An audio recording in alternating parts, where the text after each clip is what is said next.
안녕하세요. 천천히 걷는 것을 좋아하는 천로로입니다. 오늘도 저와 함께 구약 성경을 통해 하나님 나라에 대해서 천천히 생각해 보도록 하겠습니다. 지난 시간에는요, 노아 시대에 있었던 홍수 심판에 대해서 생각해 보았습니다. 홍수 심판은요, 당연한 결과였습니다.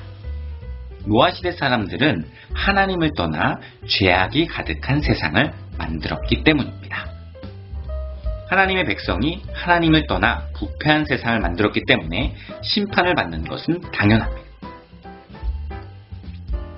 하지만 홍수 심판은 벌을 주시기 위함이라기보다는 다시 복을 주시기 위함이었습니다.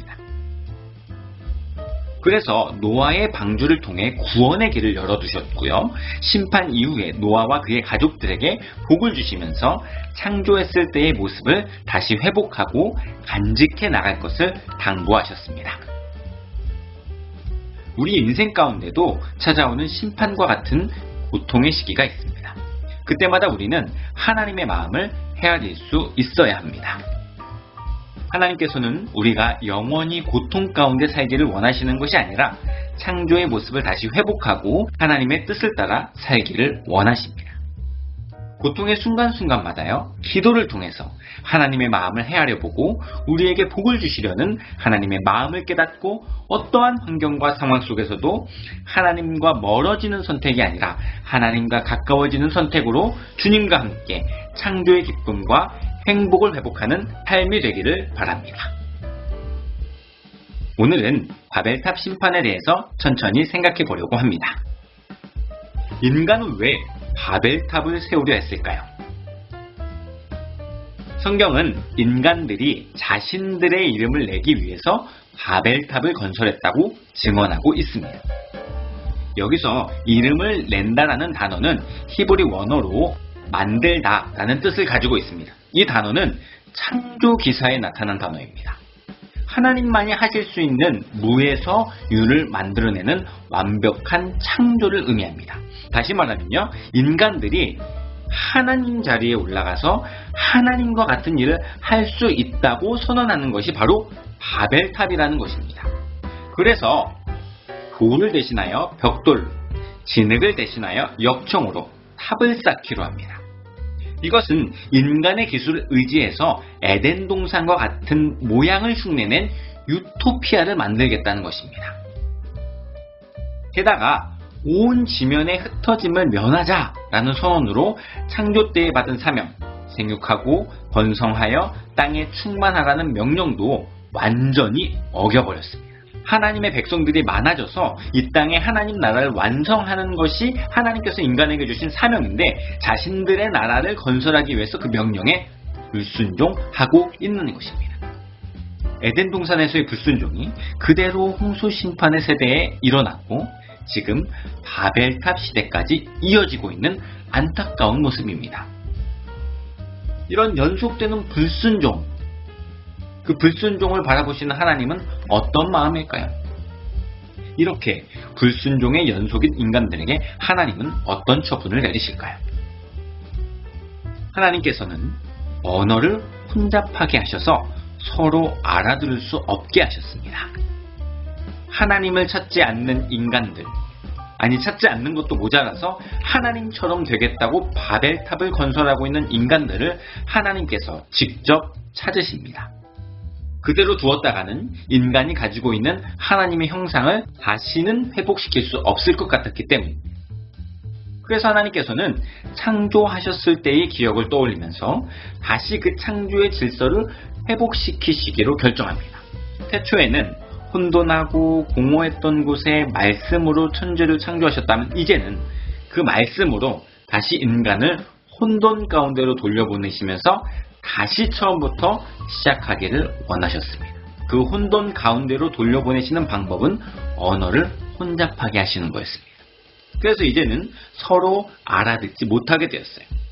그러자 그들은 온 지면에 흩어집니다. 하나님께서는 그 현장을 바벨이라고 칭하십니다. 원래 바벨은 인간들의 언어로 신의 문이라는 뜻을 가지고 있었는데 이제는 하나님께서 그 바벨이라는 단어를 혼잡하게 하다, 혼돈하게 하다라는 뜻으로 바꾸신 것입니다. 인간이 보기에는 신의 문으로 들어가는 것처럼 보이는 멋진 일일지라도 하나님 없이 살아가는 인생은 그 자체가 혼돈이라는 것을 분명하게 각인시켜 주시는 것입니다. 이제는 언어가 혼잡해지면서 인간은 인간끼리의 소통을 상실했을 뿐만 아니라 하나님과의 소통까지 상실하면서 스스로는 하나님께 나아갈 수 있는 방법을 완전히 잃어버렸습니다. 하지만 하나님의 본심은 언제나 구원과 연결되어 있습니다. 사실 구약 성경에 나오는 수많은 실패들은요, 인간 스스로는 진정한 구원에 이를 수 없다는 것을 깨닫게 합니다. 그래서 결국 진정한 구원자를 기다리고 고대하게 만드는 것이죠. 다른 길은 없습니다. 오직 예수님만이 그리스도로 우리를 하나님과 다시 연결시켜 주실 수 있는 유일하신 분이라는 것을 더욱 믿음으로 고백해야만 합니다. 오늘 우리가 함께 나눈 바벨탑 사건은요, 오순절 성령 강림의 사건과 연결되어 하나님의 놀라운 구원 계획을 확인할 수 있게 됩니다. 하나님께서는 하나님의 백성들이 땅에 충만하여 하나님 나라를 완성할 것을 창조하셨을 때부터 계획하셨습니다. 하지만 바벨탑 사건에 이르기까지 인간은 그 하나님의 뜻에 불순종하였고요. 결국 하나님께서는 언어를 혼잡하게 하심으로 인간을 온 땅으로 흩으십니다. 그리고 오순절 날이 이르러 성령이 임재하셨을 때 흩어져 있던 각 사람들이 각자의 언어로 하나님의 큰 일을 듣게 하십니다. 성령님의 역사를 통해 흩어졌던 모든 사람들에게 하나님의 복음이 전파되면서 하나님께서 창조하셨을 때 그토록 원하셨던 모든 족속이 하나님의 백성으로 땅에 충만하게 되는 길을 열어놓으신 것입니다. 이것은 인간의 불순종에도 불구하고 하나님께서 구원의 계획을 끝까지 성취하고 계셨다는 것을 보여줍니다. 이것이 바로 바벨탑 사건에 숨겨져 있는 하나님의 마음입니다. 오늘은 바벨탑 사건에 대해서 함께 생각해 보았습니다. 인간은 하나님 없이도 잘 살 수 있다고 생각하면서 지금도 인간의 방법으로 이 땅에 유토피아, 바벨탑을 건설하려고 애쓰고 있습니다. 물론 그것들이 우리를 어느 정도는 편안하게 해줄 수는 있지만 우리에게 참 평안한 삶으로는 인도하지 못합니다. 우리에게 잠깐의 행복은 줄 수 있지만 진정한 기쁨을 누리게 하지는 못합니다. 신의 문인 것처럼 보이는 멋진 길도 하나님이 없으면 혼돈의 세계라는 것을 잊지 말고 성령의 충만함으로 하나님께서 우리에게 보여주신 구원의 길을 걸어가며 주님과 소통함으로 이 땅에 하나님 나라를 세워갈 수 있는 저와 여러분들이 될 수 있기를 주님의 이름으로 간절히 소망합니다. 지금까지 천천히 걷는 것을 좋아하는 전로로였습니다.